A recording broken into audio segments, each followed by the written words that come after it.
స్వర్గలోకంలో విహరించే ఇంద్రుడి విమానం ఓసారి ఆగిపోతే ఓ భక్తురాలి గాలి సోకి విమానం మళ్లీ ఎగిరిందట. ఆసక్తి గొలిపే ఆ విశేషమైన కథనాన్ని మీకు అందిస్తోంది నేటి పరమార్థం.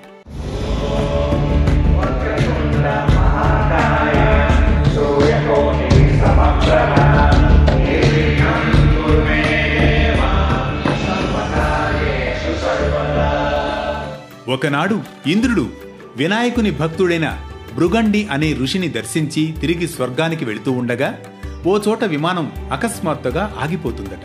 ఆగిన ఇంద్ర విమానం అద్భుతమైన వెలుగుకు ఆశ్చర్యచకితుడైన ఆ దేశపు రాజు సురసేనుడు ఆ అద్భుతాన్ని ఆశ్చర్యంతో తిలకించి ఆ ప్రదేశంలో ఇంద్రుని చూసిన మహారాజు ఆనందంతో నమస్కరించి విమానం ఆగడానికి కారణమేంటని అడుగగా ఇంద్రుడు సురసేనుడి రాజ్యంలో పాపాలు అధికంగా చేసిన వ్యక్తి యొక్క దృష్టి సోకి విమానం మార్గమధ్యంలో అర్ధాంతరంగా ఆగిపోయిందని చెబుతాడు.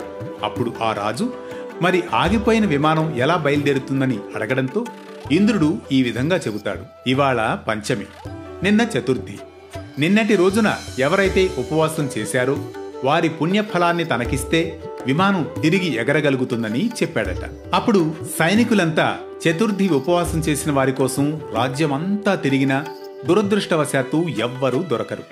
అదే సమయంలో వారికి వినాయకుని దూత ఒకరు మరణించిన ఒక స్త్రీ శరీరాన్ని భుజంపై మోసుకొని గణేశలోకానికి తీసుకుపోవడం కనిపిస్తుంది.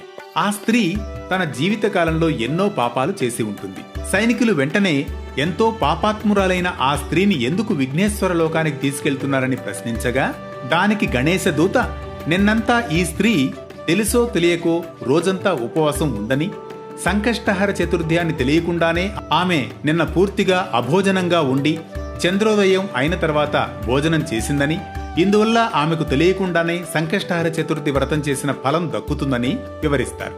అంతటా ఆ సైనికులు ఆ స్త్రీ మృతదేహాన్ని తమకిమ్మని, అలా చేస్తే ఆగిపోయిన ఇంద్ర విమానం తిరిగి బయలుదేరుతుందని అడుగుగా గణేశదూత అందుకు నిరాకరిస్తాడు.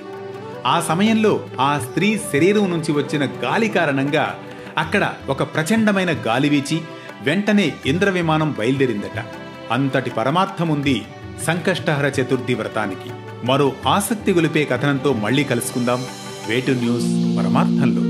सुखकर्ता दुःखहर्ता वार्ता विघ्नाची नुरवी पूर्वी प्रेम कृपा जयाची सर्वांगी सुंदर उटी सिंदुराची कंठी झळके माळ मुक्ता फळाची जय देव जय मंगल मूर्ती दर्शन मात्रे